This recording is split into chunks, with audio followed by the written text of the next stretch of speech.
Good morning बच्चों। कल हमने प्रत्याहार बताया था।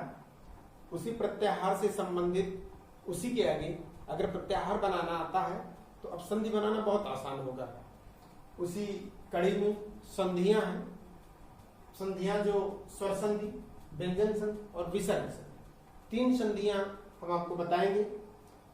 3 संधियों में पहली संधि है स्वर संधि। स्वर संधि का सूत्र होता है, पहली संधि है दीर्घ स्वर संधि। दीर्घ स्वर संधि का पहला सूत्र है अकः सवर्णे दीर्घा। यहां लिखा हुआ है दीर्घ स्वर संधि का पहला सूत्र है अकः सवर्णे दीर्घा।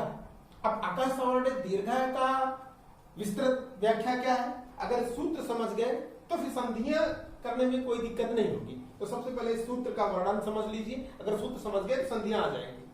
अकः, कल हमने बताया था अक प्रत्याहार, अच प्रत्याहार, इक प्रत्याहार। उसी प्रत्याहारों में अक है। अगर नहीं है तो पिछला वीडियो जाके देख लीजिएगा, उसमें से प्रत्याहार दिया हुआ है कैसे बनाना है। तो अक प्रत्याहार, अक प्रत्याहार के अंतर्गत कौन कौन से वर्ण आते हैं? जो वर्ण है अक प्रत्याहार के अंतर्गत अ, ई, उ, री। पहला सूत्र है जो अकः सवर्णे दीर्घा। इसका मतलब समझ लीजिए। अक, अक का मतलब अ, ई, उ, री। 4 वर्ण है। सवर्ण अ, ई, उ इन्हीं के समान, यानी कि अक का मतलब होता अ, ई, उ, री। 4 वर्ण हो गए। सवर्ण मतलब समान वर्ण। इन्हीं 4 वर्णों के यदि आगे समान इसी तरह का वर्ण आता है तो क्या हो जाता है? उनका दीर्घ हो जाता है। जैसे अक का मतलब आ, ई, उ, री। स का समान हो गया। वर्ण का अक्षर जो आएंगे इसी के समान अक्षर, तो इनका क्या हो जाता है? दीर्घ हो जाता है। बड़ा आ, बड़ी ई, बड़ा उ, री, यानी कि दीर्घ। दीर्घ आ, दीर्घ ई, दीर्घ उ और री, ये लिखा हुआ है दीर्घ, तो ये दीर्घ होता है। अकः अ, ई, उ, री समान इसी के समान आ जाए तो वर्ण कैसे वर्ण हो जाते हैं? दीर्घ हो जाते, यानी कि दीर्घ हो जाते हैं, बड़े हो जाते हैं। बड़ा आ, बड़ी ई, बड़ा उ, री, इनको संस्कृत दीर्घ, दीर्घ आ, दीर्घ ई, दीर्घ उ, दीर्घ, यानी कि पहले संधि के पहले यदि छोटा आ आता है यानी कि ह्रस्व आ प्लस धन दीर्घ, दीर्घ आ या ह्रस्व आ, कोई भी समान वर्ण हो, लिखा हुआ है समान वर्ण, समान वर्ण ही हो, यानी कि आ के बाद आ, ई हो, चाहे ह्रस्व हो या दीर्घ हो। ई या ह्रस्व ई या दीर्घ ई के बाद ई धन ई के बाद ई आए, वो चाहे ह्रस्व हो या दीर्घ हो। अभी आगे आगे समझा देंगे कैसे ई आता है। उ धन उ, यानी कि ह्रस्व उ या दीर्घ उ, इनका दीर्घ हो जाता है। इसी तरह री का दीर्घ री हो जाता है। अब इसका प्रयोग कैसे करते हैं आगे बताते हैं। जैसे विद्यालय, पहला उदाहरण हम लेते हैं विद्यालय। विद्याधनालय, यानी कि यहां पर अगर विद्यालय लिखेंगे, विद्यालय, विद्यालय तो विद्याधन आलय। अब इसका व्याख्या कैसे करेंगे?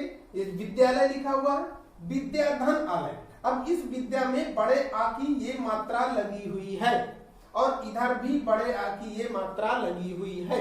इसको विद्या को हमने अलग कर दिया तो इसमें ये बड़े आ की मात्रा, इसमें बड़े आ की मात्रा, और बीच में विद्याधन आलय, ये विद्यालय लिखा हुआ। इसको हम अब इसको ये संधि और ये विग्रह है, यहाँ पर ये विग्रह दिया, ये संधि है, ये विग्रह। अब इसका जब विग्रह किए तो विग्रह में अलग अलग हो जाएगा, बड़े आ की मात्रा और इसमें बड़े आ की मात्रा। तो क्या होता है, हमने यदि धन के यहाँ पर यदि इसके मध्य में इधर बड़ा आ और इधर बड़ा, यानी कि दीर्घ आ और दीर्घ आ जाता है, तो यहाँ पर दीर्घ आ हो गया। समान वर्ण है, इधर भी बड़े आ की मात्रा यानी कि दीर्घ आ और इधर भी दीर्घ आ लिखा हुआ, तो इसका दीर्घ हो गया। यानी यहाँ पर ह्रस्व आ होता या दोनों तरफ आ और आ ही होना चाहिए, तभी हम स्वर दीर्घ स्वर संधि होगा, यानी कि अतः सवर्णे दीर्घ तभी होगा। वरना वो सूत्र अगर यहाँ पर आ यहाँ ई होता तो होता तो स्वर संधि, लेकिन वो ये स्वर संधि दीर्घ स्वर संधि ना होके वो कोई दूसरी संधि बन जाती। तो यहाँ पर समान वर्ण है, दिखा हुआ सवर्णे, समान वर्ण ही आए तो विद्यालय हो गया। इसी तरह दैत्य, अगला में देख ली दैत्यारी, दैत्य धन अरी।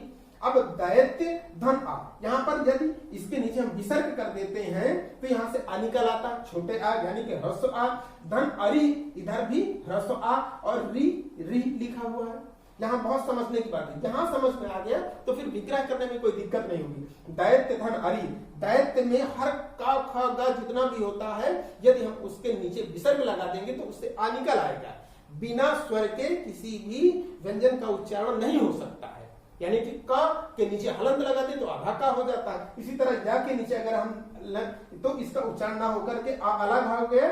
इसके बाद ये आ और दोनों को मिला करके यानी कि इसको अगर कर देंगे तो ये बड़ा आ, और बड़े आ की मात्रा कैसे लगती है, ऐसे लगती है, तो बड़ा आ हो गया। तो यहां पर हो जाता है दैत्यारी, दैत्य धन अरि, ये व्याख्या सहित बता रहे हैं। इसी तरह विष्णु उदय, विष्णु धन उदय, विष्णु में काहे की मात्रा लगी है, छोटा उ की मात्रा यानी कि ह्रस्व उ है, इधर भी ह्रस्व उ है। विष्णु धन, इसमें विष्णु में छोटा उ की मात्रा लगी तो उ हमने हटा, इससे अलग किया। इधर भी उ, तो उ धन उ बराबर ह्रस्व उ धन ह्रस्व उ बराबर दीर्घ उ हो जाता है। तो यहाँ पर बड़ा उ की मात्रा, तो इस तरह भी विष्णुदय हो गया।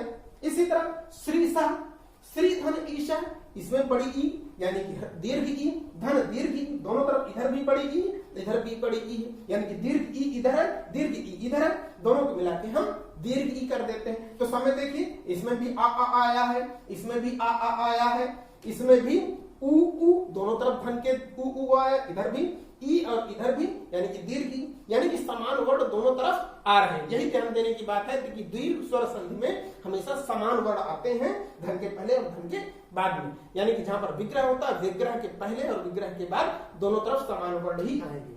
हो त्रिधन ऋकार है, हो त्रिकार है, री इधर भी री है इधर भी री है, जब इसका हो गया तो दीर्घ री हो गया। इस तरह से हो त्रिकार हो गया।